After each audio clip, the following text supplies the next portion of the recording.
ഒരു ദിവസം 12 ഭാവങ്ങളിൽ ദർശനം നൽകുന്ന മൂർത്തിയാണ് ഗുരുവായൂരപ്പൻ. നിർമ്മാല്യ നേരം വിശ്വരൂപ ദർശനമാണ്. ഈ സമയത്ത് ദർശനം നടത്തിയാൽ മഹാപാപ നാശനമാണ് ഫലം. എണ്ണാഭിഷേക സമയത്ത് വാതരോഗ വിഘ്നനാണ്. മേൽപ്പത്തൂരിന്റെ വാതരോഗം മാറ്റിയ കഥ പ്രസിദ്ധമാണ്. ഗോകുലനാഥനായാണ് വാഗചാർത്തിന്റെ സമയത്ത് ഈ സമയം തൊഴുതാൽ ശാന്തിയും സമാധാനവും കൈവരിക്കുന്നു. ശംഖാഭിഷേക സമയത്ത് സന്താന ഗോപാലനാണ്. ഈ സമയത്ത് തൊഴുതാൽ ധനാഭിവൃദ്ധിയാണ് ഫലം. ഉണ്ണിക്കണ്ണനായാണ് ബാലാലങ്കാര സമയത്ത് ഭഗവാന്റെ ദർശനം.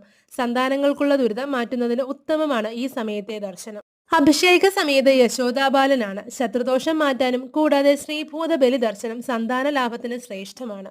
വനമാലാകൃഷ്ണനായാണ് നവാഭിഷേക നേരത്ത് ഭഗവാന്റെ ദർശനം. നേത്രരോഗം മാറുകയും സർവ്വരക്ഷയുമാണ് ഫലസിദ്ധി.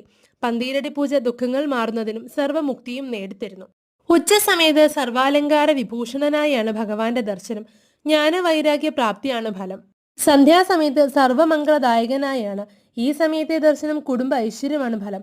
ദീപാരാധനാ സമയത്ത് മോഹനരൂപനായാണ് ഭഗവാൻ ദർശനം നൽകുന്നത്. ഈ സമയത്തെ ദർശനം ദീർഘദാമ്പത്യ പൊരുത്തമാണ് ഫലം.